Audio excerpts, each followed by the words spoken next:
اچھا، اب ان کا سوال یہ تھا کہ کیا میں مراجع کو بدعتی اس لیے کہتا ہوں کہ وہ اجتہاد و تقلید میں بدعتی ہیں؟ جی ہاں، اس لیے بھی کہتا ہوں. اس کے علاوہ اگر کسی مرجع میں کسی رائے اس کے عقیدے میں کوئی باطل بات ہو، اس لیے بھی بدعتی ہو سکتا ہے، وہ بدعتی ہو سکتا ہے. جی سر، آپ کا جواب یہ ہے.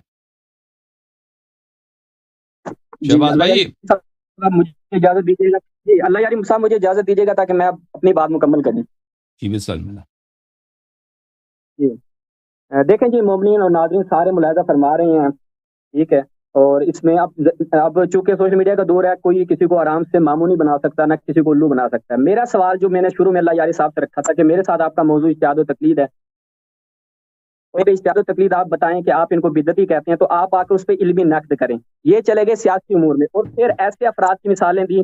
شریعت مداری بھی اصولی ہے، منتظری بھی اصولی ہے، رفتاری بھی اصولی ہے. اصولیوں کا جو جہاں پہ معاملات رہے وہ سارے ان کے سیاسی امور تھے، اور ان کے من باب اجتہاد و تقلید کوئی تعلق نہیں بنتا تھا. کیونکہ مجھے معلوم ہے اللہ یاری صاحب اپنی فرسٹریشن نکالنا چاہتے ہیں، کیونکہ ان کا معاملہ اور ہے. کیونکہ خمینی خامنائی کا نام آتا ہے تو ان کے اندر سے ایک اور چیز جوش مارتی ہے، اور ان کے دیگر معاملات ہیں جو میں یہاں پہ بیان نہیں کرنا چاہتا، چونکہ میں چاہتا ہوں بیان کرو بھائی، تجھے اللہ کی قسم ہے بیان کرو.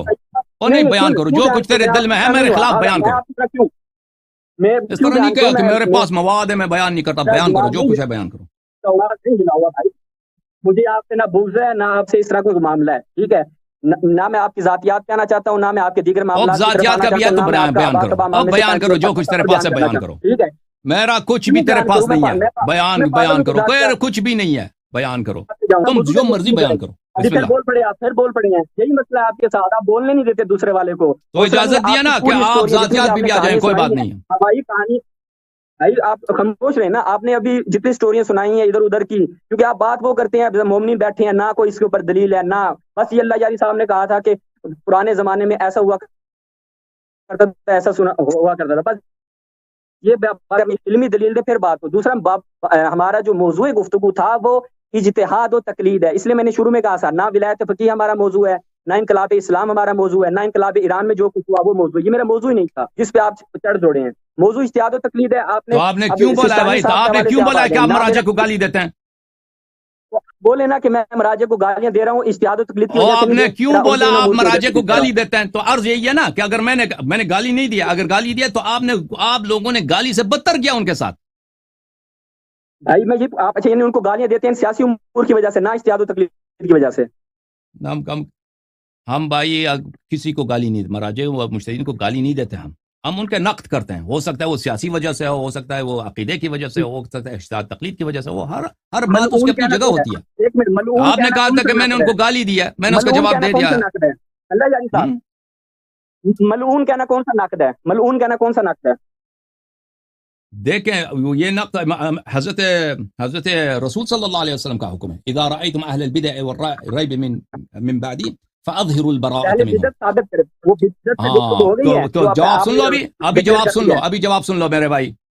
یہ صحیح حدیث ہے حضرت امام جعفر صادق حضرت رسول صلی اللہ علیہ وسلم کی کہ اگر میرے بعد اہل بدعت کو دیکھو تو ان سے براءت ظاہر کرو.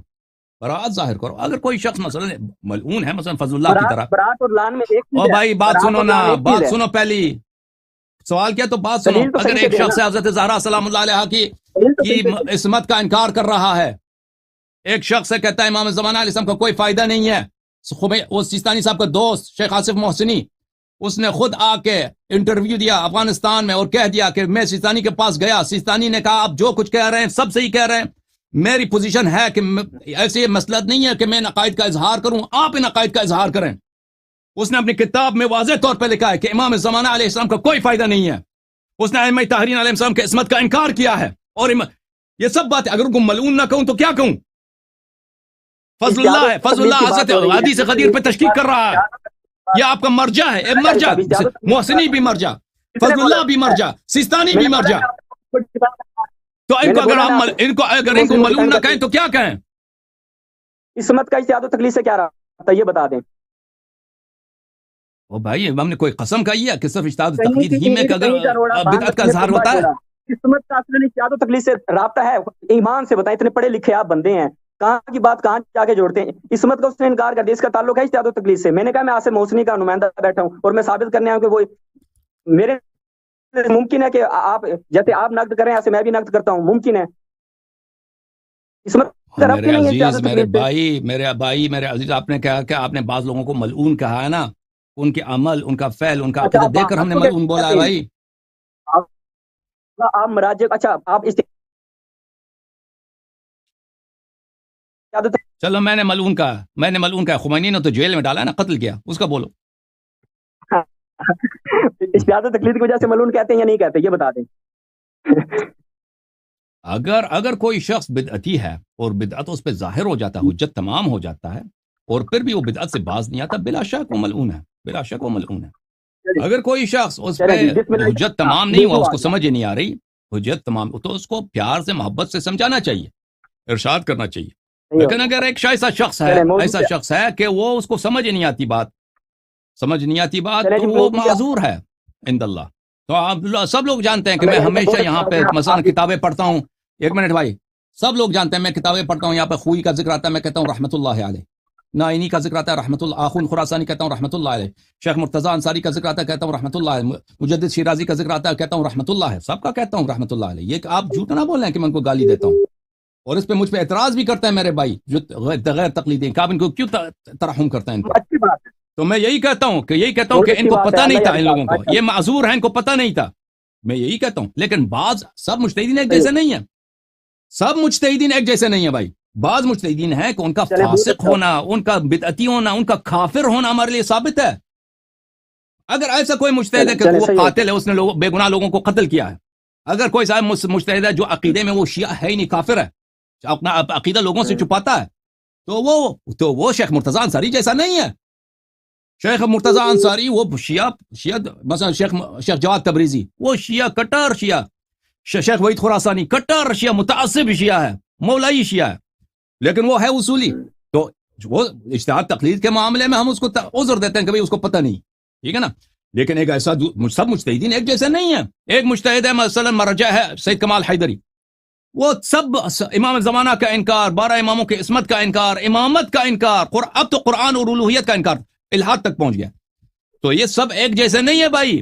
اگر ہم نے کسی کو لعنت کیا ہے، کہیں پر آپ کو کوئی کلپ مل گیا ہے، تو وہ سب مراجع کے لیے نہیں ہے، وہ ان لوگوں کے لیے جن کا جرم بہت زیادہ ہے۔ پلیٹ فارم پہ اللہ یاری صاحب، اس موضوع پہ آپ اور میں ایک ہی پلیٹ فارم پہ، کمال حیدری کی آپ نے بات کی، آپ اور میں ایک ہی پلیٹ فارم پہ ہیں، آپ فضل اللہ کی بات کر لیں، ایک ہی پلیٹ فارم پہ ہیں، کہ جو ایسے اگر نظریات رکھتے ہیں امام زمانہ کا انکار کر دے، جناب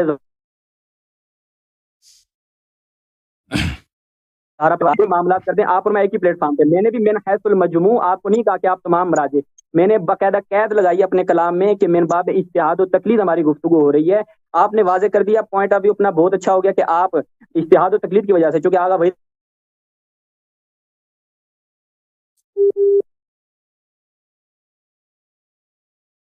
خراسانی اس کو جو ہے آپ نے موضوع کے اوپر آ گیا، یہیں سے ہمارے انشاءاللہ بھی گفتگو شروع۔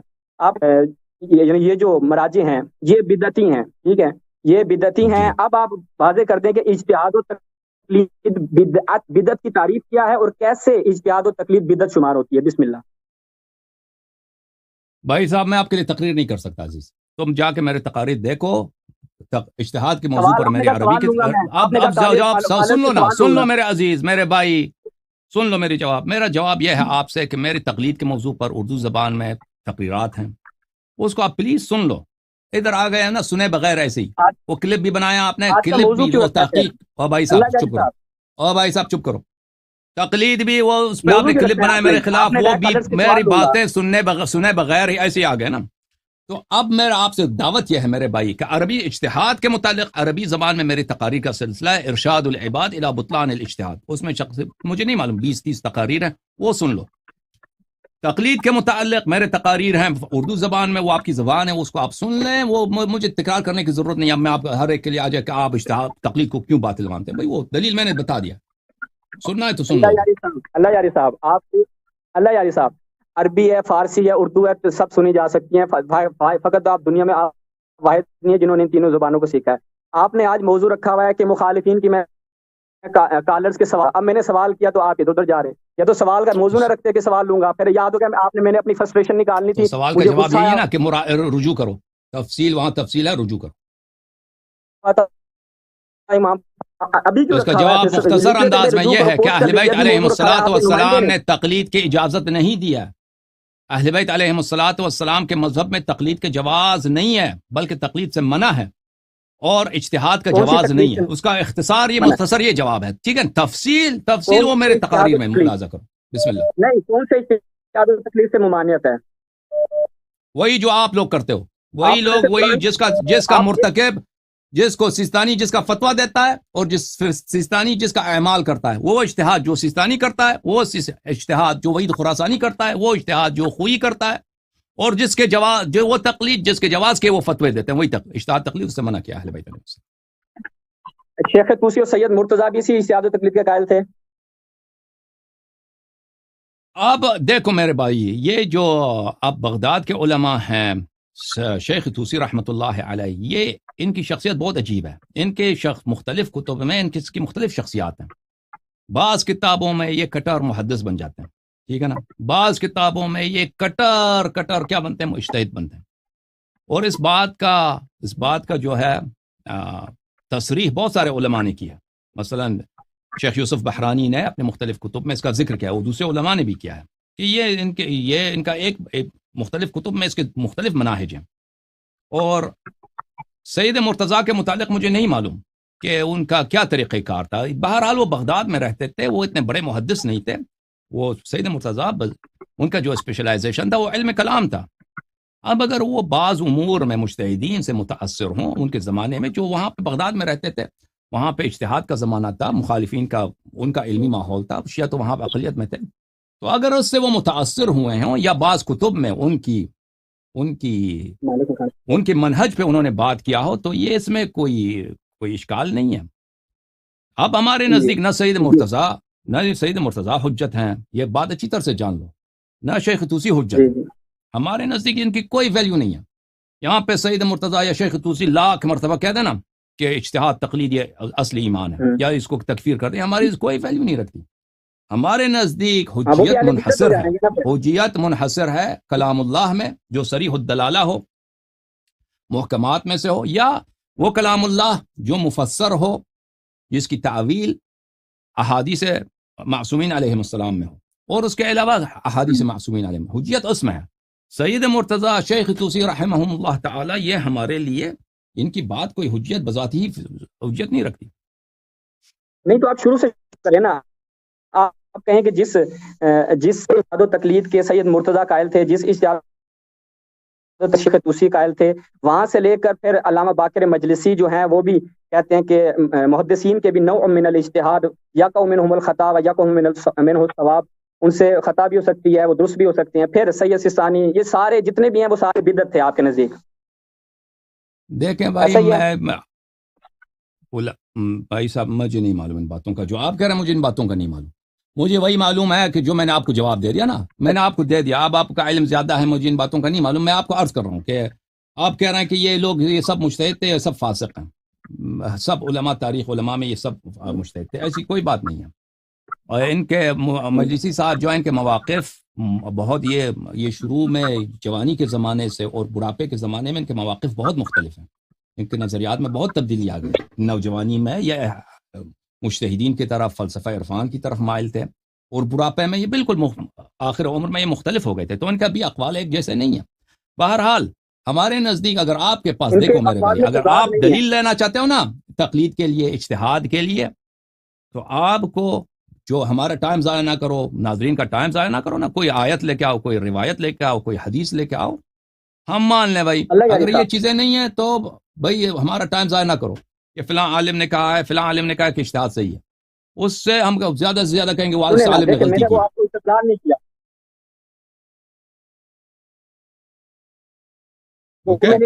استدلال کیا، میں نے ان کو ابھی استدلال نہیں ہے آپ کے لیے بطور حجت پیش نہیں کیا. میرا سمپل اس کے آپ کے اوپر سوال یہ تھا کہ تقلید کے بارے میں یہ مراجع کہتے ہیں کہ اس کا وجوب عقلی ہے، جب وہ کہہ رہے ہیں اس کا وجوب شرعی نہیں ہے، تو یہ کیسے داخل ہے؟ یہ سمپل سوال ہے. ہاں اچھا، میں اس کا جواب آپ کو دے دیتا ہوں، ٹھیک ہے نا. یہ کہتے ہیں بھائی یہ وجوب شرعی ہے، عقلی ہے. تو اس کا ذرا آپ بتا دینا اس سے مراد کیا ہے. تم اپنے الفاظ سے بتا دینا، تاکہ جب میں رد کروں تو پھر اس وقت میری بات نہ کاٹو. یہ کہتے ہیں یہ عقلی دلیل ہے، اس کی شرعی دلیل نہیں ہے. آپ بتاؤ اس کا وجہ کیا، اس کا مراد کیا ہے آپ لوگوں کا؟ جی اس سے جب وہ کہتے ہیں کہ وجوب عقلی ہے، یعنی فطری تقاضا ہے کہ انسان جو ہے جن معاملات نہیں جانتا وہ اہل خبرت رجوع کرے، جو جانتے ہیں ان کی طرف رجوع کرے، یہ اس سے یہ مراد لیتے ہیں۔ تقلید اور نہیں ہے اگر بھائی، آپ اس کو ابھی مطلق کر دیتے ہیں آپ تو ہمارا ٹائم ضائع دلالت کر رہے ہیں۔ مطابق سنیں، پوری جواب سنیں دلالت مطابقی کے تحت اگر آپ تقلید نہیں کرتے، بروز قیامت آپ کا گریبان نہیں پکڑا جائے گا کہ تم نے تقلید نہیں کی تھی، یہ دین کے اہم احکام میں سے ایک حکم تھا، تم نے اس کو فالو نہیں کیا، ایسا کوئی بھی نہیں ہے۔ آپ آغا خوئی کی توضیح باب تقلید اٹھا کے دیکھیں تو اس کی ابتدائی پہلی سطر ہی یہی ہے جو آغا ہاشمی نے بھی پچھلے پروگرام میں آپ سے بیان کی تھی۔ جس چیز پہ آپ لوگوں کو بے وقوف بناتے ہیں اور کہتے ہیں کہ بدعتی ہے، میں مومنین کے لیے واضح کر دیتا ہوں، بولنے دیجیے گا۔ مومنین اللہ یاری صاحب کا اس پہ دعویٰ یہ ہوتا ہے کہ جی یہ بدعت ہے، بدعت کی تعریف یہ نہیں کر رہے، میں کر دیتا ہوں، ادخال فی الدین لیس فی الدین، کہ ایک دین میں کسی چیز کو داخل کر دینا کہ جو چیز دین میں نہ ہو۔ آپ مراجع کی جا کے توضیح اٹھا کے دیکھیں، اس میں لکھا ہوا ہے کہ اس کا وجوب عقلی ہے، انسان کی عقل اور فطرت اس چیز کا تقاضا کرتی ہے کہ چونکہ آپ کو یہ معلوم ہے آپ کے اوپر نماز، روزہ، حج، زکوٰۃ وغیرہ یہ آپ کے اوپر واجب ہے، اب اس کو آپ نے انجام کیسے دینا ہے؟ کیونکہ آپ ان احکام کو بالتفصیل نہیں جانتے اور آپ اس پہ دسترس بھی نہیں رکھتے، جیسا کہ سید مرتضیٰ اور شیخ طوسی نے بھی اس کے اوپر شہادت دی ہے، تو آپ کیا کریں گے؟ مجتہد کی طرف رجوع کریں گے۔ جب وجوب اس کا شرعی نہیں ہے تو پھر یہ بدعت کیسے ہے؟ او بھائی بات سنیں، دیکھیں عزیزو، تو آپ یہ کہتے ہیں اس کی کوئی تقلید کی کوئی حدیث، آپ یہی کہنا چاہتے ہیں نا اس کی کوئی حدیث یا آیا نہیں ہے، تو صرف مراجع نے اپنے عقل سے بنایا نا، آپ یہی کہنا چاہتے ہیں، درست ہے؟ ان کا یہ فتویٰ صرف عقلی دلیل پر اپنی مبتنی عقل سے ہے۔ نہیں بنایا، فطری ہے۔ او بھائی آپ یہی کہنا چاہتے ہیں اس کی کوئی آیا نہیں ہے، کوئی روایت حدیث نہیں ہے، انہوں نے یہ عقل کے حکم کے اساس پر یہ فتویٰ دیا، یہی کہنا چاہتے ہیں؟ فتوے کی بات ہی نہیں ہو رہی ہے، خود اصل تقلید کی وہی کہ تقلید واجب ہے، تقلید لازم ہے، ضروری ضروری ہے، ان کا فتویٰ ہے بھائی۔ اس فتوے کا اسلام میں تشیع میں یہ فتویٰ کیوں ہے؟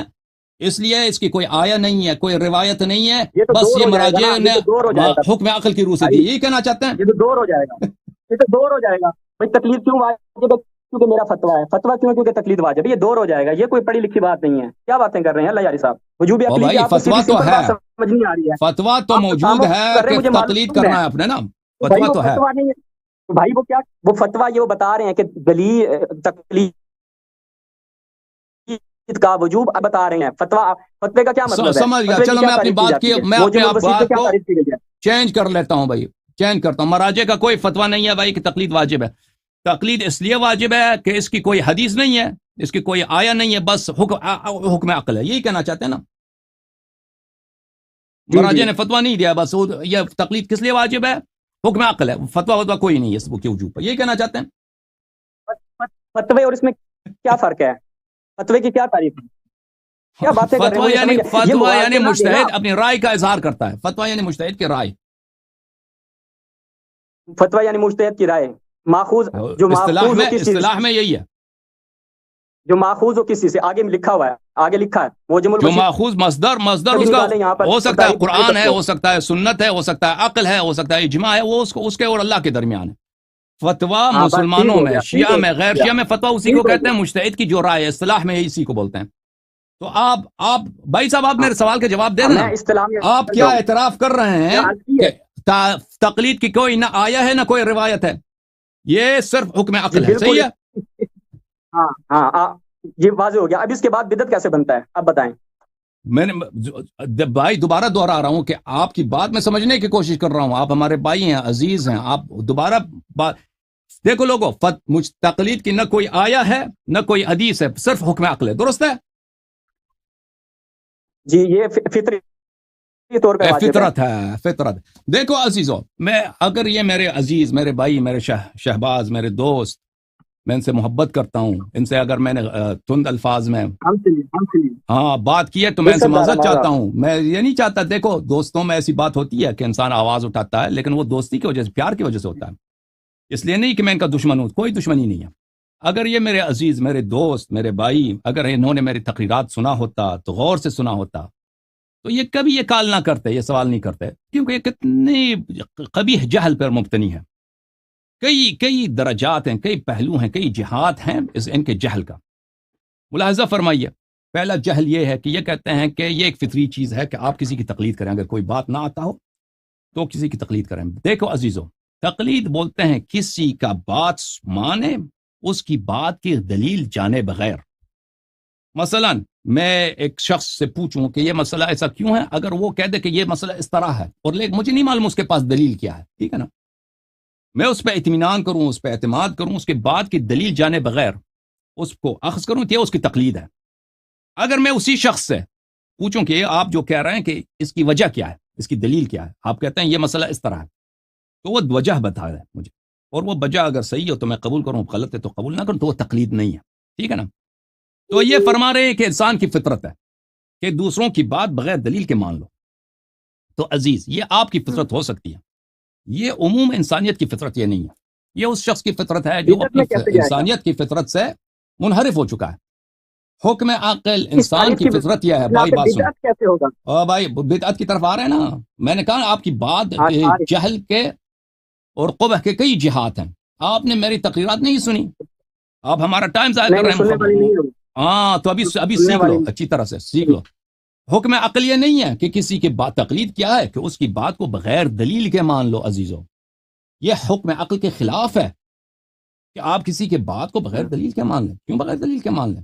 ابھی آپ آتے ہیں ادھر میرے پاس، کال کرتے ہیں کہ بھئی بتائیں کہ امیر المومنین علیہ السلام افضل ہے یا انبیاء افضل ہیں. میں کہتا ہوں کہ امیر المومنین علیہ السلام افضل ہے. دلیل کوئی نہیں دیتا. یہ کوئی کہتا ہے کہ آپ میری بات مان لیں. سب لوگ کہتے ہیں کہ یہ اس کی بات کوئی ضروری نہیں ہے ہمارے لیے ماننا، اس نے دلیل کوئی دی ہے نہیں. ہاں اگر میں دلیل دوں کہ یا انبیاء افضل ہیں یا امیر المومنین علیہ السلام افضل ہیں، تو پھر ہو سکتا ہے میری دلیل صحیح ہو، آپ مان لیں، یا ہو سکتا ہے میری دلیل غلط ہو، آپ میرے سے اتفاق نہ کریں. ٹھیک ہے نا. انسان کی فطرت کا تقاضا کیا ہے؟ انسان کی فطرت اور حکم عقل یہ ہے کہ کسی کی بات کو بغیر دلیل کے نہ مانو. دلیل طلب کرو. علم نور ہے، دلیل نور ہے، علم نور ہے. انسان جہل سے گریز کرتا ہے. انسان کو علم پیارا لگتا ہے. جاہل کو جاہل کہہ دیں تو اس کو اچھا نہیں لگتا. آپ ایک جاہل آدمی ہے نا، اس کو کہہ دیں جاہل، وہ سمجھتا ہے کہ میری توہین ہے، اگرچہ وہ جاہل ہے. اگر جاہل کو آپ کہہ دیں عالم، گرچہ وہ عالم نہیں، اس کو اچھا لگتا ہے، وہ سمجھ لیتا ہے کہ اس نے میری تعریف کی. تو انسان کی جو فطرت ہے میرے بھائی، وہ یہ نہیں کہ دوسروں کی بات بغیر دلیل کے مان لو. انسان کی فطرت یہ ہے کہ تم دلیل سیکھو. ٹھیک ہے نا. اب کوئی بات انسان کو نہیں آتا، مجھے بہت ساری باتیں دنیا میں نہیں آتی. ہر فرد جو معاشرے میں رہتا ہے وہ ہر چیز کو نہیں جانتا. مختلف امور میں ہم اہل خبرہ کی طرف رجوع کرتے ہیں، یعنی ایکسپرٹ کی طرف رجوع کرتے ہیں. ٹھیک ہے نا. لیکن یہ نہیں ہے کہ ایکسپرٹ جو بھی کہے ہم مان لیتے ہیں. ایکسپرٹ جو بھی کہہ دے ہم مان لیتے ہیں. مثلا اگر میں کسی نائی کے پاس جاتا ہوں، میں اس کو کہتا ہوں بال اس طرح کاٹو. اس طرح نہیں کہ وہ جو مرضی کہہ دے میں اس کو کہتا ہوں کہ تو بھائی صحیح ہے. یا کوئی مثلا درزی کے پاس جاتا ہوں، کہتا ہوں کپڑا اس طرح سلائی کرو، مجھے یہ ڈیزائن پسند ہے. وہ اس طرح نہیں کہ وہ جو کہہ دے کہ بھائی میں اس طرح کروں گا بس تم مان لے میری بات. یہ کوئی ضروری نہیں ہے کہ آپ جو بھی ایکسپرٹ جو بھی کہہ دے اس کی بات مان لیں دنیا میں. ٹھیک ہے نا. اس طرح نہیں ہوتی. آپ اگر وہ بات آپ کو صحیح لگتا ہے، دلیل دے دیتا ہے. کسی بھی عالم کے پاس جاتے ہیں، تفسیر کا مسئلہ ہے، قرآن کا مسئلہ ہے، عقائد کا مسئلہ ہے، اخلاق کا مسئلہ ہے، اگر وہ اس کی بات صحیح ہے تو مان لیتے ہیں، دلیل ہے تو مان لیتے ہیں. اگر ایسے ہی وہ بغیر دلیل کے باتیں کر رہا ہے تو وہ کوئی عقل نہیں کہتا کہ اس کی باتوں کو مان لو، بلکہ وہ عقلاء کے نزدیک یہ مذموم ہے. عقل کے نزدیک یہ کہ اس کی مذمت ہے کہ بیوقوف آدمی، وہ دلیل ہی نہیں ہے اس کی بات کا، کیوں آپ نے اعتماد کیا اس کی بات پر؟ وہ دلیل ہی نہیں دے رہا. تو تمام امور پر، زندگی کے تمام امور میں اس طرح ہے. اسی طرح فروع دین میں عزیزو، فروع دین کوئی مستثنا نہیں اس قاعدے سے. احادیث اہل بیت علیہ السلام ہیں. امام جعفر صادق علیہ السلام کس طرح وضو لیتے تھے؟ کیوں وہ حدیث میں نہیں سناتے؟ امام جعفر صادق علیہ السلام کس طرح بولا کہ تشہد پڑھو یا نماز پڑھو، شکیات میں کیا کرو؟ یہ حدیث کہنا کہ یہ کسی کو سمجھ نہیں آ سکتی، یہ نہایت حماقت ہے. تو پھر یہ پہلی بات یہ ہے کہ یہ کہتے ہیں کہ یہ حکم فطرت ہے، حکم عقل ہے. بلکہ بالعکس ہم نے ثابت کیا. اور تھوڑا سا آپ توجہ دے دیں تو آپ سب کے لیے واضح ہے. اگر آپ میری تقریرات میں جائیں، تم بات سنیں بھائی صاحب، شہباز بھائی، میری تقریرات میں جا کے دیکھیں تو وہاں پہ میں نے مفصل تفصیل کے ساتھ مجتہدین کے وہاں پہ اعترافات دکھائیں کہ انہوں نے تقلید کے متعلق یہی کہا ہے کہ یہ بالکل ایک غلط بات ہے کہ عوام میں مشہور کیا ہے ہم لوگوں نے کہ تقلید حکم عقل کے موافق ہے، تقلید فطرت کا تقاضا ہے. بلکہ یہ حکم عقل کے بھی مخالف ہے اور فطرت کے بھی مخالف ہے. یہ پتہ چلا. پہلی بات یہ ہے کہ ان کی اصل ادعا ہی باطل ہے. دوسری بات میرے عزیزوں، ان کا یہ اعتراف کہ تقلید کی کوئی نہ آیا ہے. اور بھائی صاحب بات کرنے دیں نا، بات مجھ کامل کرنے دیں کہ بدعت کیسی ہے. جھوٹ نہیں بولے نا. اچھی بات ہے. میں نے اگر جھوٹ بولا ٹوکو بولی ٹوکو، تم آپ ٹوکو ابھی پھر میں تنقید دوبارہ. کھولیں، لوگوں کو دکھائیں، لوگوں کو دکھائیں، تنقید کھولیں، ابھی باب اجتہاد و تقلید کھولیں تنقید. آپ بولیں کہ میں نے کیا جھوٹ بولا ہے بھائی، تم بولو. میں عرض کر رہا ہوں نا، میں عرض کر رہا ہوں، آپ نے کہا کہ یہ بندہ جھوٹ بول رہا ہے کہ اس کا ادعا ہی باطل ہے کہ اس نے تقلید کو فطری کہا ہے. اب میرا جھوٹ ہے. میں ابھی کہہ رہا ہوں کہ آپ آغا خوئی کی تنقید کھولیں ابھی اور مومنین کو اسکرین پہ دکھائیں اور اس کی باب تقلید کی پہلی اور بات بھائی آپ بتاؤ نا، تمہارے پاس ہے، تم بتاؤ نا تم کیا کہنا چاہتے ہو کہ میں نے کیا جھوٹ بولا ہے، بتاؤ نا. آپ نے کہا ہے کہ لوگ مراجع نے اپنی کتابوں میں اس ادعا کو باطل کیا ہے کہ ہم نے تقلید کو جو یہ فطری لوگوں میں غلط مشہور کر رکھا ہے عقلی ہے، اس کو باطل کہا ہے. بھائی میں نے نہیں کہا خوئی نے کہا، میں نے کہا بہت سارے مجتہدین کے میں نے اقوال دکھائے ہیں، ٹھیک ہے نا، میں نے جھوٹ نہیں بولا. کوئی مراجع میں سے نہیں ہے، تو کوئی نہیں مراجع میں سے نہیں ہے. دیکھ عزیز، میں نے اگر کہا کہ بہت سارے مراجع نے کہا ہے، اس کا مطلب یہ نہیں کہ خوئی بھی ان کہنے والوں میں شامل ہے. ان کہنے والوں میں خوئی کا استاد ہے شیخ محمد حسین اصفہانی، جس کو کمپانی بولتے ہیں. اس کا کتاب آپ کو اس کا نام بھی نہیں آتا ہوگا. شیخ محمد حسین اصفہانی اس پہ تصریح کیا. آغا رضا صدر قم میں یہ موسیٰ صدر ہے نا، اس کے بڑے بھائی تھے، قم میں بہت بڑے مدرس تھے. ان کی کتاب اجتہاد تقلید میں اس بات کی تصریح ہے، ٹھیک ہے نا. اگر میں کہتا ہوں کہ بہت سارے مجتہدین کا فتویٰ یہ ہے، رائے یہ ہے، اس کا مطلب یہ نہیں کہ خوئی کا بھی رائے یہی ہے. اوکے، سمجھ میں آئی نا بات آپ کو؟ ہاں، خوئی آخوند صاحب کفایہ، دیکھیں خوئی آخوند صاحب کفایہ خمینی. او بھائی صاحب اجازت دے بات کرنے کی. ان کا رائے یہی ہے کہ تقلید جو ہے یہ فطری عقل کا حکم ہے. آخوند کا بھی یہی حکم ہے، خوئی کا بھی یہی حکم ہے، نائینی کا بھی یہی حکم ہے، اور اللہ آپ کا بلا کرے خمینی کا بھی یہی ہے. ان سب کا یہی ہے. بہت سا اکثریت یہی کہتے ہیں، لیکن ان بہت ساروں نے اس کی مخالفت کی ہے. اور جو لوگ کہتے ہیں کہ مثلا خوئی یا آخوند صاحب کفایہ رحمت اللہ علیہما یہ کہتے ہیں کہ تقلید جو ہے یہ فطرت کا تقاضا ہے، یہ باطل بالبداہہ باطل ہے، یہ فطرت کے موافق نہیں. ہم جانتے ہیں فطرت کے موافق نہیں کسی کی بات کو بغیر دلیل ماننا. اوکے، اب مجھے آگے بڑھنے دیں. ہاں، تو میں نے جھوٹ نہیں بولا ہے، آپ نے میری بات کو نہیں سمجھا. اچھا، یہ ان کے جھوٹ، ان کا پہلا مرحلہ، ان کے بعد اللہ یاری صاحب آپ یوں بولتے کہ ان کے درمیان اختلاف پایا جاتا ہے. بعض جو میں عرض کر دیتا ہوں، بعض جو کہتے ہیں کہ اس کا وجوب عقلی نہیں ہے، وہ اپنی جگہ پہ ادلہ رکھتے ہیں، سیرت متشریعہ کو لے کے آتے ہیں، دیگر چیزوں کو لاتے ہیں. میں ان کی بحث ہی نہیں کر رہا. آپ میرے ادعا کے تحت بات کریں کہ تم نے جو ادعا کیا ہے وجوب عقلی کا، اس وجوب عقلی کے ادعا کے بعد او بھائی ہمیں تو کرنے دینا بات. آپ ہماری تو سن لیں بھائی، اتنی لمبی تقریر کر دیں، ٹائم بات کرنے دو نا. ابھی آپ نے کہا بدعت نہیں ہے تو میں اس کا جواب دے دوں. ٹائم آپ لے جاتے ہیں. تو سوال میں کیا ٹائم لگتا ہے نا، سوال میں ٹائم ہی نہیں، جواب میں ٹائم لگتا ہے. بھائی آپ نے میری تقریر بھی نہیں سنی. تو پہلی بات یہ ہے کہ یہ بھائی آپ کے لیے واضح کر دی ہم نے کہ تقلید فطرت کے خلاف ہے، عقل کے خلاف. انہوں نے ان کے پاس جو اس نے شخص نے خود کیا کہا ابھی، ہمارے بھائی انہوں نے کہا کہ یہ تو تقلید کو ہم فتوے سے جان ہی نہیں سکتے، کیونکہ اس میں دو لازم آتا ہے کہ مجتہد کہہ دے کہ تم بھائی تقلید واجب ہے، تو تقلید کی دلیل ہو وہ تو مجتہد کی رائے نہیں ہو سکتی. تقلید کا حکم عقل کا حکم ہے. تو ہم نے ثابت کیا کہ عقل کی روح سے یہ باطل ہے، ان کا ادعا خطا ہے. پھر ان کا اعتراف دیکھیے عزیزوں، اعتراف انہوں کا کیا اعتراف انہوں نے کیا کہ نہ اس کی کوئی آیا ہے نہ اس کی کوئی روایت ہے، اور ان کے پاس واقع نہ کوئی آیا روایت نہیں ہے. شیخ مرتضیٰ انصاری اپنے مختلف کتابوں میں اس بات کی انہوں نے اعتراف کیا. میرے تقریرات آپ دیکھ لیں، اس میں واضح طور پر کہ آیات روایات سے تقلید ثابت نہیں ہو سکتی. آخوند صاحب کفایہ میں ایک جگہ سے زیادہ مختلف جگہوں پہ اس بات کا اعتراف کیا ہے، اور کفایہ کے شراح نے اس بات کی تصریح کی ہے. تو آخوند کا مقصد یہی ہے کہ یہ تقلید جو ہے آیا روایت سے ثابت نہیں ہو سکتی. اچھا، پھر انہوں نے کہا اس کا حکم صرف عقل ہے. عقل کی روح سے تو یہ بات ثابت ہو گئی کہ عقل یہ نہیں کہتا. پھر ملاحظہ فرمائیے عزیزو کہ یہ کیوں بدعت ہے. میں آپ کی خدمت میں، ہمارے اور آپ کے درمیان عزیزو، ہم کس کے شیعہ ہیں؟ او بھائی مجھے بتاؤ، شیعہ کس کے شیعہ ہو؟ عمر ابو بکر کے شیعہ ہو یا 12 اماموں کے؟ تو اب لازمی بات ہے کہ ہم 12 اماموں کے شیعہ ہیں، ان کے نام پر ہماری جان فدا ہو. تو یہ کہتے ہیں کہ بھائی مجتہدین نے یہ جو کہا یہ اپنے عقل کی روح سے کہا ہے کہ تقلید کرنا ضروری ہے. عزیزو یہ میرے ہاتھ میں کتاب ہے الاصول من الکافی، الاصول من الکافی للکلینی رحمۃ اللہ علیہ، جزء اول، چاپ دار الکتب الاسلامیہ. یہاں پر ملاحظہ فرمائیے،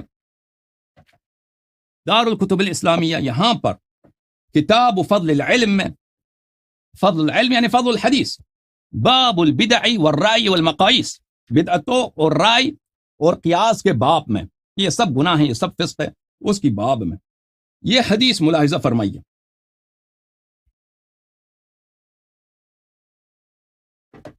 صفحہ نمبر 56 حدیث نمبر 11.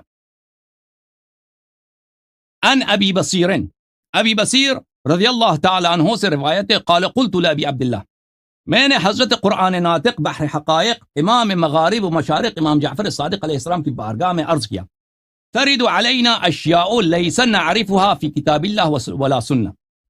ہمارے پاس ایسے مسائل آتے ہیں جس کی نہ دلیل نہ کتاب میں ہمارے پاس ہوتا ہے نہ سنت میں ہوتا ہے، جس کی دلیل نہ ہمارے پاس کتاب میں ہوتا ہے نہ سنت میں ہوتا ہے، ٹھیک ہے نا.